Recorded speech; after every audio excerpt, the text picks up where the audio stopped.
Hello guys, welcome back to my channel Gajulavari garage. ఎలా ఉన్నారండి? బాగున్నారా? నేనైతే బాగానే ఉన్నానండి.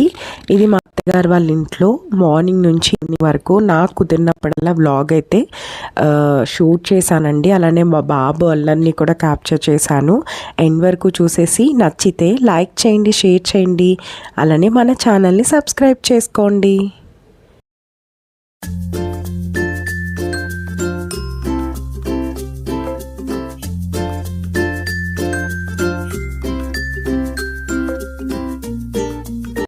నా ప్రెగ్నెన్సీ సిరీస్లో ఇది ఒక వ్లాగ్ అండి. నేను హైదరాబాద్ నుంచి బ్యాక్కి హోమ్ టౌన్కి అయితే వచ్చేసాను 7th మంత్లో.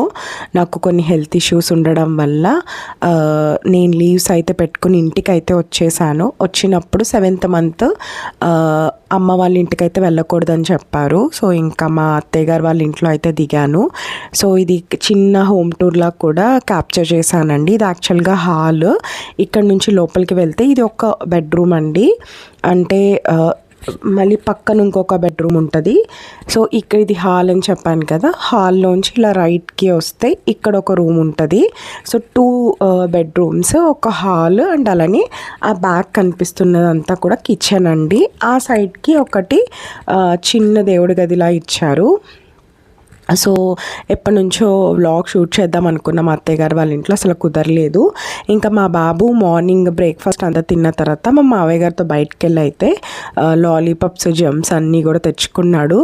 సో ఈ బిట్ కూడా క్యాప్చర్ చేస్తున్నానండి. మీరు రీసెంట్ వీడియోస్లో అబ్జర్వ్ చేసి ఉన్నట్టయితే మా బాబుతో పాటు వెనకాల హల్క్ కూడా ఉంటుంది. వాడికి ఆ ఫేవరెట్ టాయ్ అయిపోయిందండి హల్క్. సో ఇక్కడ బ్రేక్ఫాస్ట్కి అయితే అట్టికే బజ్జీ వేస్తున్నారండి. నేను అంటే ఇంకా ఆఫీస్కి వెళ్ళి ఆ టైంలో ఫ్రీక్వెంట్గా అట్టకాయ బజ్జీలు అలాంటివి వేసుకొని తినడానికి అవ్వదు కాబట్టి ఇప్పుడు నా ప్రెగ్నెన్సీ క్రేవింగ్స్లా కూడా ఉందని నాకు అట్టకాయ బజ్జీ కావాలన్నాను. సో ఇంకా అట్టకాయ బజ్జీ అయితే వేశారు. దాంట్లోకి పల్లీ చట్నీ అయితే చేశారండి. నేనైతే మనస్ఫూర్తిగా అయితే తిన్నాను. అంటే ఈ మధ్యకాలం అయితే అట్టికాయ బజ్జీ అయితే తినలేదు. సో ఇంకా ఆఫ్టర్నూన్ లంచ్కి అయితే ఇక్కడ చికెన్ పులావ్ చేస్తున్నారు అండ్ అలానే చికెన్ కర్రీ చేస్తున్నారు. సో మనం ఎలా అయితే మ్యారినేట్ చేస్తామో అలా చికెన్ని మ్యారినేట్ చేస్తున్నారు. ఒక పక్కన వెజిటేబుల్స్ అన్నీ కూడా కట్ చేసుకున్నారండి. ఇక్కడ చికెన్లోకి పెరుగు, ఉప్పు, కారం, అల్లం వెల్లుల్లి పేస్ట్, లెమన్ అన్నీ వేసి కూడా బాగా మిక్స్ చేసేసి మ్యారినేట్ చేసి పక్కనైతే పెట్టారు.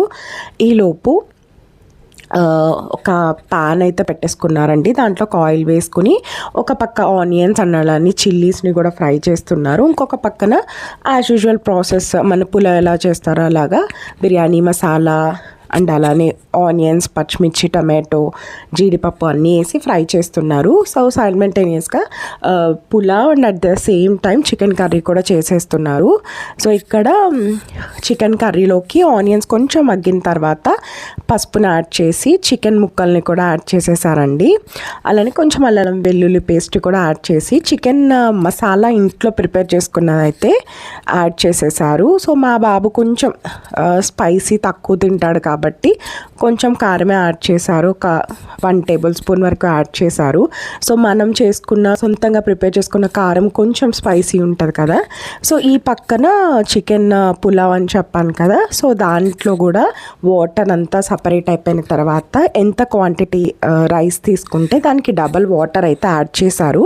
ఇక్కడ చికెన్ కర్రీలో కూడా వాటర్ అయితే పోసేసి మొత్తం దగ్గరికి వచ్చే వరకు గ్రేవీ అయితే ఉడికించేసుకున్నారు. So chicken pulao and at the same time chicken curry కూడా కుక్ అయిపోయింది మా బాబుకి. సో చికెన్ కర్రీలో పీసెస్ కన్నా పులావ్లో పీసెస్ అయితే ఇష్టం అండి. సో కొంచెం అయితే వేయించుకుని 12-12:30కి తింటున్నాడు. సో నేను ఎలా అయినా లంచ్ తొందరగా తినేస్తాను కాబట్టి సో నేను 1 టైంకి అయితే తినేసి ఆ రోజే జర్నీ చేసి దిగానండి. సో చాలా టైర్డ్ ఉన్నాను ఆ రోజు, అసలు బాగాలేదు. సో ఇంకా నేను పడుకుంటే మా బాబు మా మర్దితో అయితే ఫుల్ ఫైట్ చేస్తున్నాడంట. సో ఆ వీడియోస్ అన్నీ మా మావయ్య గారు క్యాప్చర్ చేశారు. సో ఆయన దగ్గర నుంచి తీసుకుని నేను ఆ బిట్స్ కూడా కొన్ని యాడ్ చేశానండి. సో ఇవన్నీ మెమొరీగా ఉంటాయి కదా. ఆఫ్టర్నూన్ అయితే ఫుల్గా పడుకున్నానండి. చాలా టైర్డ్ అయిపోయాను. ఆంధ్రాలో ఎండలు కూడా చాలా ఎక్కువ ఉన్నాయి. ఇంకా జర్నీ ఒకటి చేసి వచ్చాను. చాలా నీరసంగా ఉండి అసలు నాకు చాలా డీప్ స్లీప్లోకి అయితే వెళ్ళిపోయానండి. ఇంకా మధ్యాహ్నం మా బాబు వాడి ఇష్టారాజ్యం అన్నట్టు మా మరిదితో అయితే ఇంకా ఫుల్ ఫైటింగ్ చేసుకుంటా ఆడుకున్నాడు. ఈవినింగ్ అయితే కాలు నొప్పులని అయితే స్టార్ట్ చేశాడండి.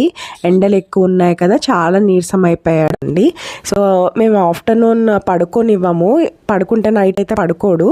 కానీ ఆ రోజు 5:30 ఆ టైంకి పడుకున్నాడు. పడుకుని లేచిన తర్వాత ఫుల్ ఏడుస్తున్నాడండి. ఏడుస్తుంటే వాడి కోసం దీపావళికి క్రాకర్స్ అయితే కొన్నారు, వాడు కాల్చుకోలేదు.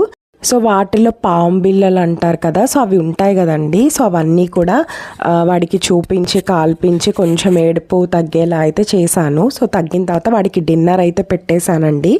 సో పెట్టేసి నైట్ వాడు పడుకునేటప్పటికి 2 అయిందండి, ఎందుకంటే ఆఫ్టర్నూన్ పడుకున్నాడు కాబట్టి. ఐ హోప్ ఈ వీడియో మీకు నచ్చిందని అనుకుంటున్నా. Thank you so much for watching.